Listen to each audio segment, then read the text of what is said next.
In our headlines on this Friday afternoon, April 5th, here in South Korea. Early voting for the 2024 general election has begun here in the country and will end tomorrow, that is Saturday, April 6th, just days ahead of the actual vote on April 10th, that is next Wednesday.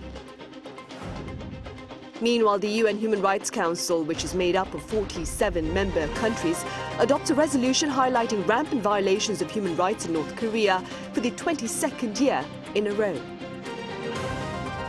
And South Korea posts a current account surplus of over $6.8 billion in February, staying firmly in positive territory for the 10th month in a row amid a tangible trade surplus and more. We start our newscast on the local political front as designated polling stations have opened their doors for 2 days of early voting for the general election starting today, that is Friday. That being said, I have our National Assembly correspondent Shin Ha-young standing by live at one such voting venue here in the capital city. Ha-young, do start us off. Good afternoon, Sunny. I'm currently at a polling station in Daegok-dong in southern Seoul, Sochogu district, and early voting started at 6 a.m. today nationwide. And as you can see, I've been here since early in the morning, and as you can see behind me, there's a steady stream of people heading into the polling station and booths to cast their ballots to select a new 300-member National Assembly. And those seats are split between 264 seats for elected lawmakers and 46 seats for the proportional representation bloc. And as of 1 p.m., the voter turnout stood at 8% across the country. And this marks an increase of 2 percentage points compared to the same time during the previous general election in 2020. This is showing a strong turnout. Now, let's take a listen to what voters have to say. I wasn't so actively involved in voting, but after having a baby, I decided to cast a ballot, since it shapes the society my child will grow up in. I felt angry about how some people are suffering injustice. I hope we get some politicians who prioritize the economy and people's livelihoods. And early voting will take place for 2 days starting Friday from 6 a.m. to 6 p.m. each day at 3,565 polling stations nationwide. And voters can cast their ballots at any polling station in the country, but should make sure to bring a form of identification such as a passport, driver's license, or an ID card to vote. And residents voting in their local areas just need to fill out their ballot and place it directly in the ballot box. However, for those voting outside their residential area, it's necessary to place their ballot in a return envelope first before putting it in the ballot box. Right, Ha-young, I also hear authorities that have in place heightened security measures at, of course, these polling stations. Right, Sunny. Security measures for this year's early voting have been significantly strengthened compared to 4 years ago, aiming to enhance transparency and confidence of the election process. And as part of these efforts, the National Election Commission is providing real-time CCTV recording in the storage rooms of ballot boxes, with footage shared on large-screen monitors at regional NEC offices. And additionally, the method of marking serial numbers on early voting ballot papers has been changed from QR codes to barcodes designed to be more secure. And police will escort the ballot boxes when they are moved from one location to another. And meanwhile, rival parties have urged voters to participate in early voting in order to maximize the turnout in the parliamentary elections. That's all I have for this hour, and back to you, Sunny. All right, Ha-young, thank you for that coverage. That was our Shin Ha-young reporting live on early voting for the parliamentary election here in South Korea. And in related news, President Yoon Suk-yeol also cast his ballot for the parliamentary election on this Friday. Joined by his senior secretaries earlier in the day, President Yoon was at a polling station in the southern port city of Busan. Now, just the day prior, he called on voters in the country to partake in their right and responsibility as members of the democratic system by voting. Following his vote, President Yoon also took time to thank workers at the polling station for their service. Meanwhile, talks Thursday afternoon between President Yoon Suk-yeol and protesting junior doctors failed to secure a breakthrough in the current standoff. In fact, pundits believe the interaction simply served to reaffirm their differences. Our Choi Soo-hyung reports. It seems there's no breakthrough in the medical reform dispute. Thursday's meeting between President Yoon and the head of the Korean Intern and Resident Association ended without any notable progress. Following the more than 2 hours long meeting, the presidential office said the government will respect what trainee doctors say, while Park Dan, the head of the KIRA, posted on his social media that there is no future for medicine in South Korea. Prime Minister Han Duck-soo stated on Friday that the dialogue has just about begun, mentioning the government's will for reforming the healthcare field. The Health Ministry also said in the same day's briefing that the government is engaging in talks, urging trainee doctors to return to the hospitals.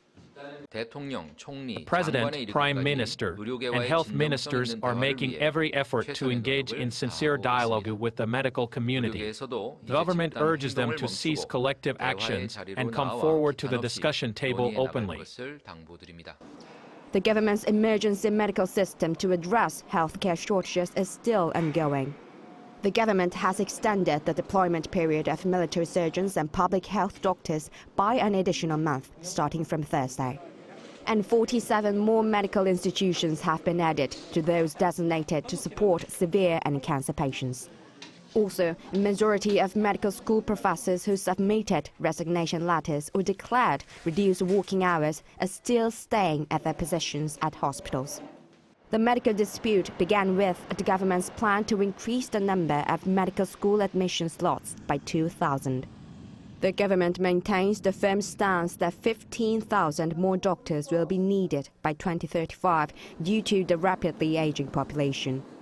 However, the medical community says that with the continuous decline in birth rates, there may not be a shortage of doctors in the future. Choi Soo-young, Arirang News.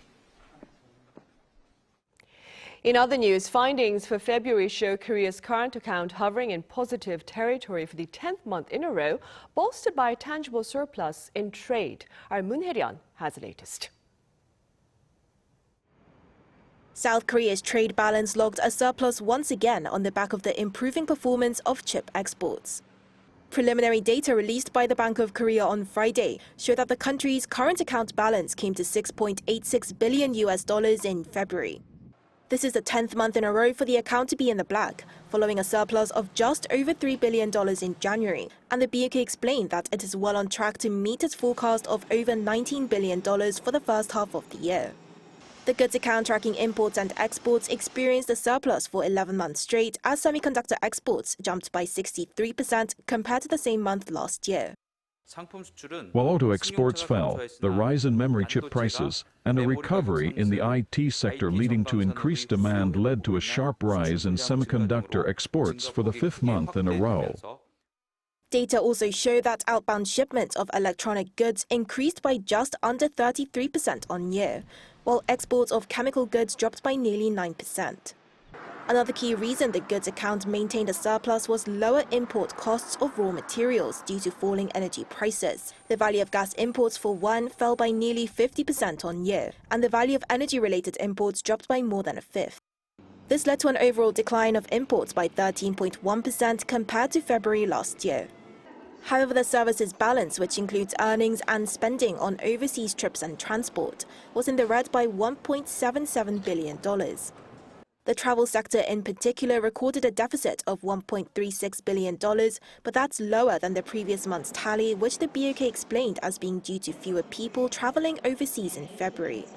Meanwhile, the primary account balance responsible for monitoring foreign workers' wages and overseas dividend payments reported a surplus of $2.44 billion. Moon Hae-ryun, Arirang News. On the corporate front, Samsung Electronics says its operating profit for the first quarter of this year far exceeds market expectations. Our Shin Yoon covers the company's early calculations. Samsung Electronics has recorded an earnings surprise on the back of a rebound in memory chips. The tech giant on Friday announced an estimated operating profit for the first quarter of 2024 of 6.6 trillion won, or $4.89 billion. The figure is an increase of 931% compared to the same quarter last year, and even exceeds the total operating profit for 2023. Sales also saw on-year growth of 11.4%, hitting the 70 trillion won benchmark for the first time since the fourth quarter of 2022. The announced earnings exceeded forecasts from securities firms earlier this year by more than 20%. This is largely due to a jump in chip exports, which last month were at their highest since June 2022, led by an increase in the price and demand for memory chips. Though Samsung has yet to disclose the specific earnings of each division, the market consensus is that the operating profit for the device solution division in charge of semiconductors will be back in the black.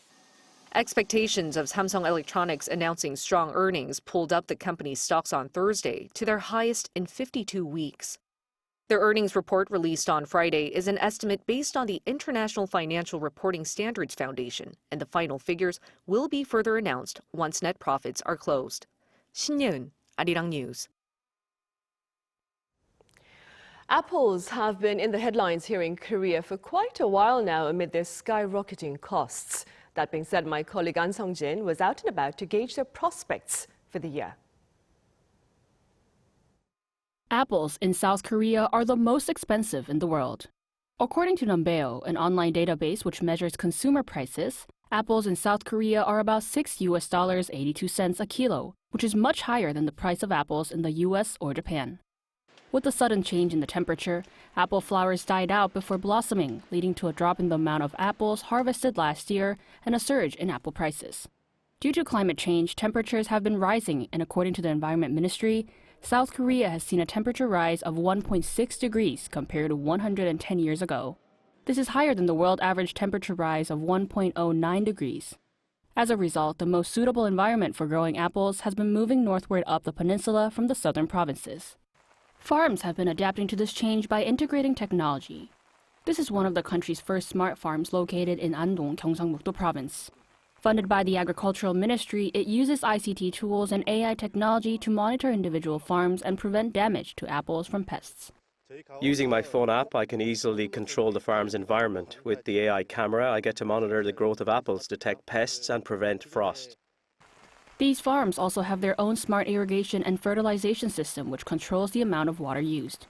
The control center gathers weather data such as humidity and land temperature and tracks the plants and analyzes them for any issues over time. We provide farms with the necessary data. However, it's the individual farms that make the final decision on what to do. It's important that we continue to expose the rural population to the concept of smart farming. The government is also addressing the change in harvesting conditions for apples by developing new apple varieties. We're working on cultivating different varieties of apples, such as those with good coloring, green and yellow apple varieties, and those apples that can grow well despite temperature changes during the flowering season. To maintain efficient productivity, harvesting apples with machines and automation will become more common. Land that is suitable to grow apples is diminishing, but smart farms like these allow apples to be harvested despite the changing environment. Now, this smart farm, empty at the moment, is expected to see flowers blossom by the end of April and apples to be harvested between October and November. An Sung-jin, Arirang News, Andong.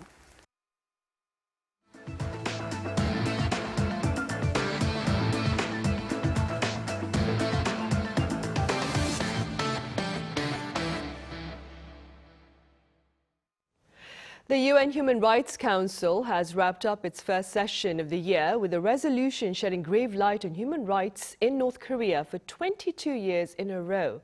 Our Shin Se-byuk has more, including the regime's response. The United Nations Human Rights Council has passed a resolution addressing human rights issues in North Korea for the 22nd consecutive year. The Council unanimously approved the resolution without a vote during its 55th session at the UN office in Geneva on Thursday. China, Cuba, and Eritrea opted out the session, citing concerns about double standards on the resolution. The resolution strongly condemns North Korea's systematic violations of human rights and calls for urgent reforms. This year's resolution includes updates that reflect the South Korean government's concerns, including those urging Pyongyang to abolish or amend its laws that limit the freedom of thought, religion, and expression. It also strengthens clauses related to North Korea's fulfillment of its obligations under international human rights treaties. Another significant addition to this year's resolution is the request for the UN High Commissioner for Human Rights to prepare a comprehensive report on the human rights situation in North Korea. This request comes a decade after the publication of the 2014 UN Commission of Inquiry report on North Korean human rights. The resolution also calls for North Korea to join key human rights treaties, such as the Convention Against Torture, and to honor its commitments to the international human rights conventions it is already a part of. Following the adoption, North Korea expressed strong objection, accusing the West of fabricating human rights issues in the regime. The adoption of the resolutions is repeated by the EU as an annual event, as the instigation of the United States. The so-called human rights issue forced by the West does not and cannot exist in the people-centered socialist system. Meanwhile, South Korea's foreign ministry expressed its approval on Thursday, welcoming the decision and reaffirming its commitment to addressing North Korean human rights issues on an international level. Shin Se-byuk, Arirang News.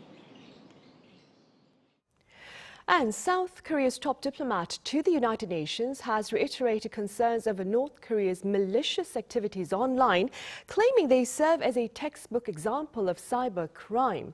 The remarks by Ambassador Hwang Jun-guk were relayed during an informal UN session on cybersecurity co-hosted with his US and Japanese counterparts back on Thursday. Hwang added that North Korea will seek to evade UN sanctions via illicit cyber activities, which have affected over 50 UN member states thus far. Thursday's session comes a week after Russia vetoed to end monitoring of UN sanctions against North Korea over its pursuit of nuclear weapons. Meanwhile, South Korea is scheduled to launch a second reconnaissance satellite from U.S. soil this weekend. According to relevant authorities on this Friday, the satellite will shoot into space on a SpaceX Falcon 9 rocket from the Kennedy Space Center in Florida at 7:17 p.m. on April 7th local time. The upcoming mission follows Seoul's first spy satellite launch from a U.S. military base in California last December. South Korea plans to place a total of 5 satellites into orbit by the year 2025 to boost surveillance of the Korean peninsula amid North Korea's hostile weapons ambitions. Some tough words were reportedly relayed by U.S. President Joe Biden to his Israeli counterpart Benjamin Netanyahu regarding the loss of innocent lives amid the latter's military campaign against Hamas in Gaza. Our Lee Seung-jae has details. During a 30-minute phone call between U.S. President Joe Biden and Israeli Prime Minister Benjamin Netanyahu, Biden called on Israel to protect civilians in Gaza, or there will be a change in the U.S.'s current supportive policy toward Israel. Biden also called on Israel to announce and implement a series of specific, concrete, and measurable steps to address civilian harm, humanitarian suffering, and the safety of aid workers. White House National Security Advisor John Kirby on Thursday confirmed Biden's remarks and reiterated the president's stance. And the president laid out his significant concerns about the direction and where things are going. And quite frankly, laid out, as is clear in the readout, that we are willing to reconsider our own policy approaches here, dependent upon what the Israelis do or don't do. The strong remarks from Biden come amid U.S. frustration over Israel's offensives in Gaza, which have killed a large number of Palestinian civilians. However, Biden's strongest warning yet followed an Israeli airstrike that killed 7 aid workers from the World Central Kitchen in Gaza on Monday. During his phone call, Biden also emphasized that an immediate ceasefire is essential to stabilize and improve the humanitarian situation in Gaza while protecting civilians. Lee Seung-jae, Arirang News.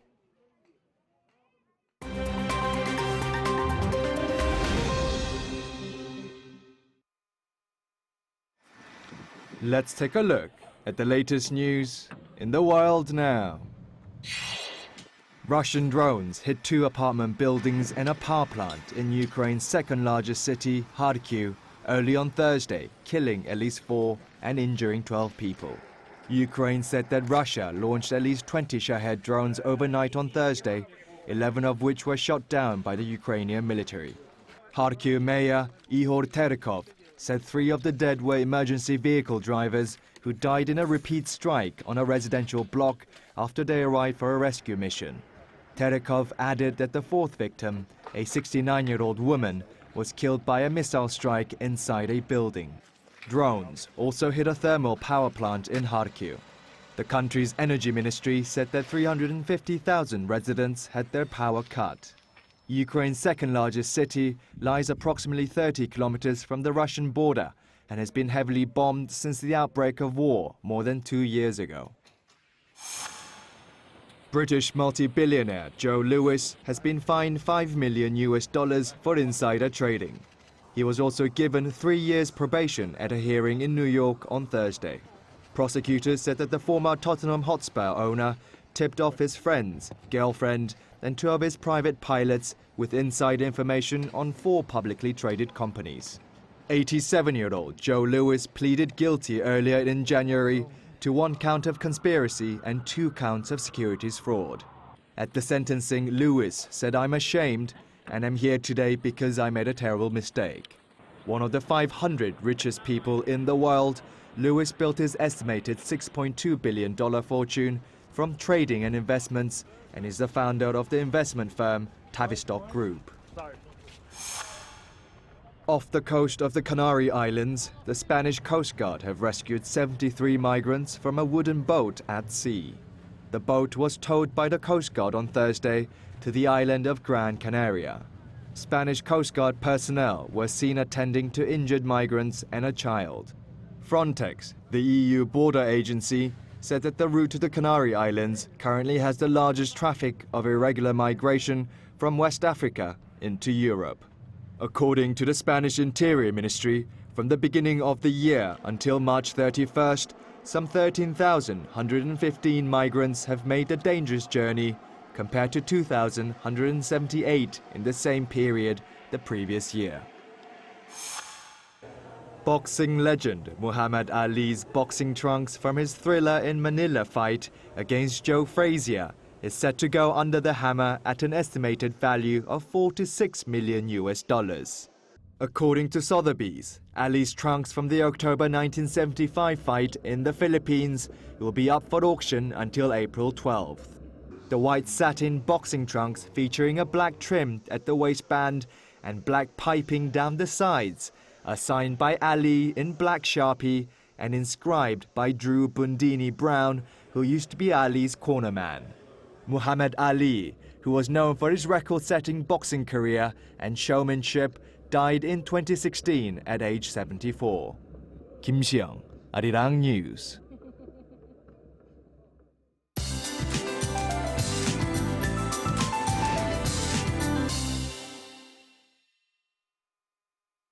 Good afternoon. It's Arbor Day here in Korea. Be aware of big gaps in temperatures and dress accordingly to avoid catching a cold. And especially the longer spell of spring cold and wet weather this season we had, also the reason for late spring blossoms, almost made it feel like we jumped right into jacket-free afternoons. Those in southern provinces should notice a rise in highs today, while it's the other way around for the capital region. Meanwhile, cloudy skies should become much brighter as the day goes on. Seoul sees a high of 17, Daegu topping out at 19 degrees Celsius. And there seemed to be less traffic already in the capital area yesterday as the spring blossom season is in full swing in much of the country. Guessing many people are taking extra days off to enjoy nature's beauty. Well, good news, the weather will cooperate for any spring activities this weekend nationwide, but do dress accordingly for the big temperature swings. That's Korea for you, and here's a look at the international weather conditions.